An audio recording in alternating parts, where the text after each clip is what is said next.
Imagine you're living thousands of years ago, when a strange sound in the forest could mean sudden death. Now that same ancient alarm still fires in your body every single time a chorus finally drops. That's what a goosebump actually is, and your skin somehow knows before your conscious mind ever does. A single note lands, a wave rolls up your arms, tiny hairs lift, and something ancient wakes. For a long time, science had no clean answer why, but this reflex was never meant for music. Turns out, about 2/3 of listeners feel it. In labs, they call it frisson or aesthetic chills. It sounds clinical, but the moment itself is anything but clinical. Your pupils widen, your heart jumps. A soft prickle spreads down your neck, and sometimes quiet tears arrive without any warning at all.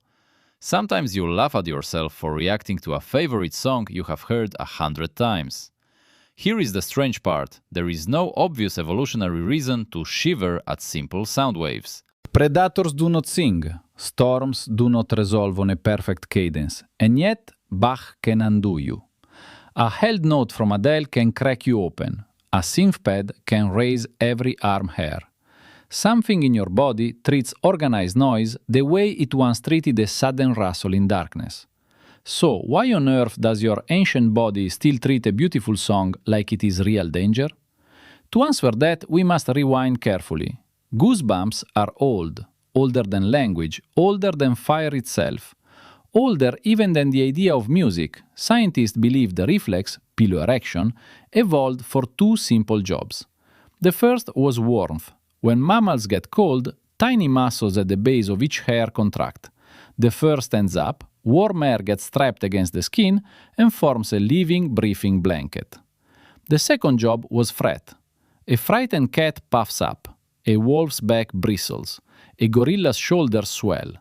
The animal looks bigger, sharper, harder to kill. It is an ancient bluff written into the skin. Humans lost most of the fur, but we kept the wiring. The muscles are still there, the nerves too. That brain circuit that pulls the trigger is still there. It has almost nothing to do anymore, so it waits. And it fires at whatever feels big enough. Cold water fires it. Sudden fear fires it too. A memory of someone who died fires it. And, somehow, so does a chord change in a pop song.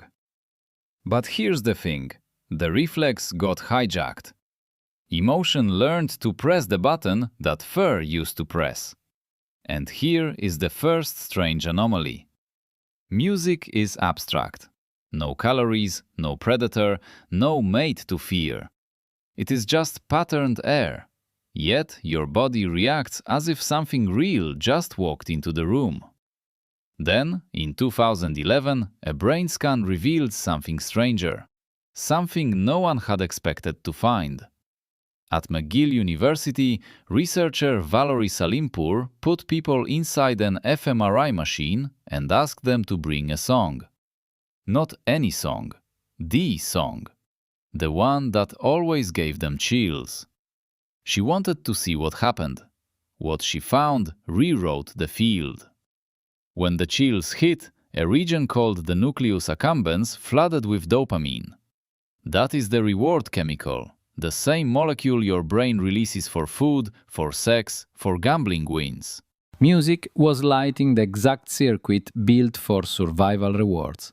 A cello hit the same switch as a hot meal. But that was not the twist. The twist was the timing itself.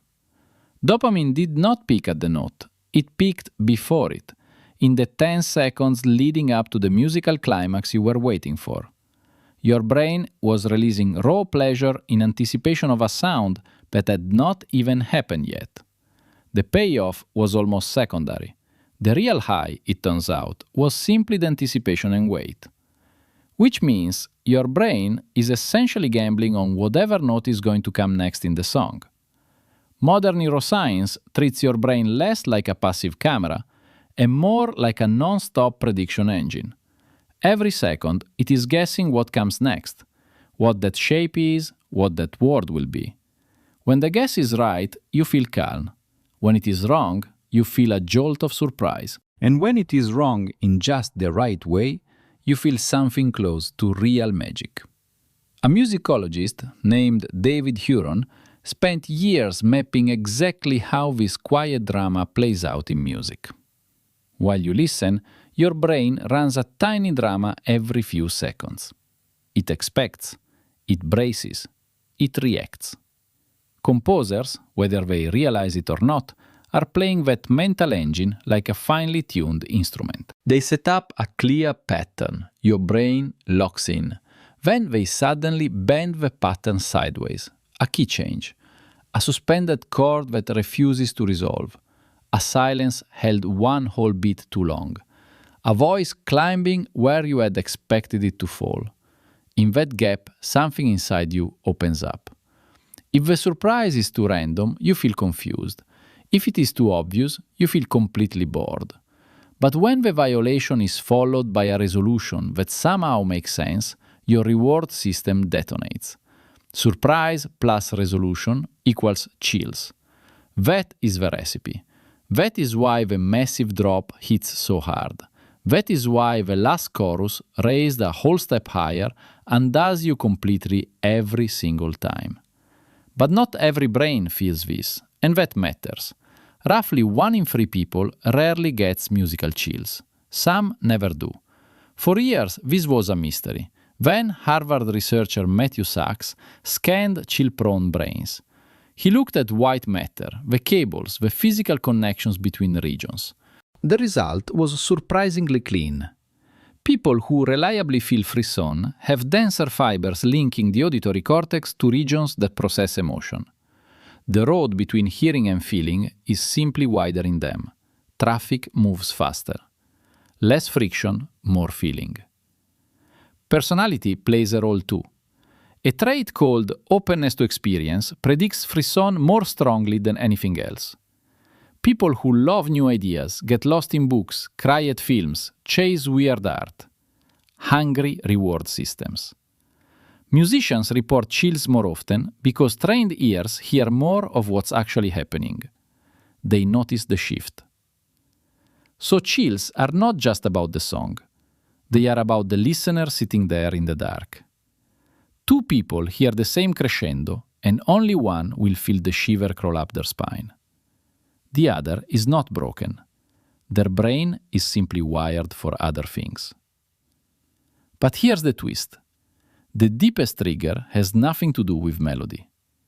Studies point to one specific sound above all others. The human voice, especially a voice that cracks, a voice that strains, a singer reaching, almost missing the note, a gospel wail, a rock scream that turns into a whisper, a child hitting a high note in choir, a grown man breaking on a lyric he wrote about his mother. That crack is where frisson lives. Why? Because that sound is old, older than song. Thousands of years ago, a broken cry meant something very specific. A separation cry, a distress call, a newborn far from safety, a tribe member wounded in the dark. Your amygdala, the small almond in your brain that scans for threat, is still listening for that exact shape. A sudden, loud, breaking voice is exactly what your ancient brain was built to instantly catch and flag. For a fraction of a second, your ancient brain thinks something is wrong. Adrenaline flickers, the hair muscle stands.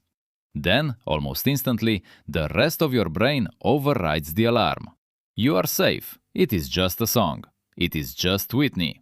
Just a stranger through speakers. The threat collapses into safety within a single breath.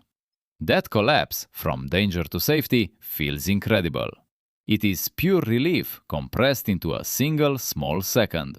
That is why chills come as a wave, not a stab. They are the tail of an unfired alarm. This is why crowds cry at the same chord. 10,000 people in a stadium, breathing together, shivering together. The same ancient circuit is being pressed in every one of them. It is not culture. It is not hype. It is a nervous system relic they all share. Music turns strangers into a temporary tribe. That is biology. And there is a quieter finding hidden inside all of these. Frisson correlates directly with human empathy scores. People who get musical chills often score higher on tests of emotional empathy. They feel other states strongly. They mirror faces automatically. They cry at the news more easily. They notice when a friend goes quiet. Researchers say no accident. Wide fibers carrying a violin to your core also carry another's grief straight in. Music, in a way, is empathy practice, a safe rehearsal for feelings you might not otherwise let yourself have. You can sob to a song about a stranger and walk away lighter. Real life doesn't always allow that. So your goosebumps are compressed empathy, your body telling you it can still be moved by something outside itself. Ancient alarm meant to keep you alive, rerouted through millennia into art. The machinery didn't change, only the trigger. Reflex that raised your ancestors back at a shadow now lifts arm hair when a choir hits high C. And there's one practical way to feel these chills more often.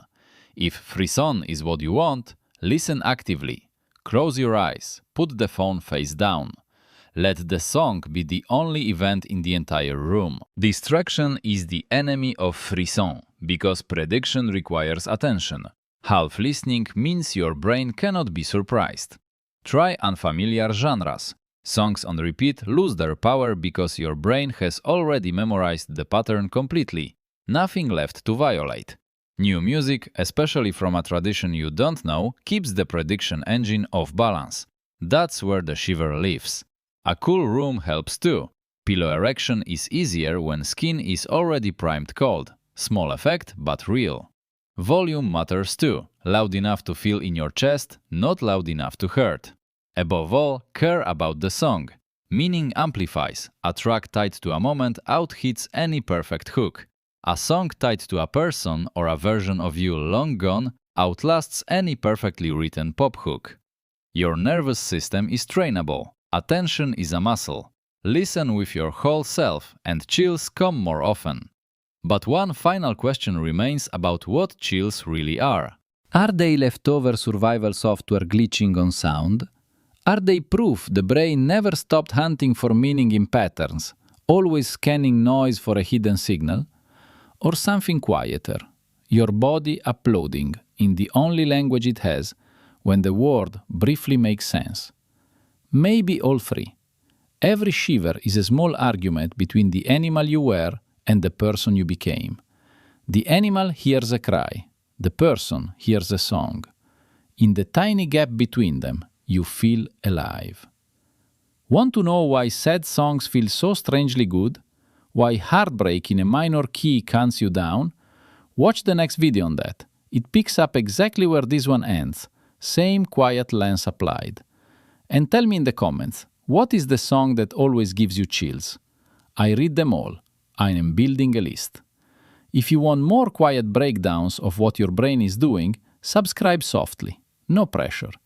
Keep listening. Your brain is still deciding what all of this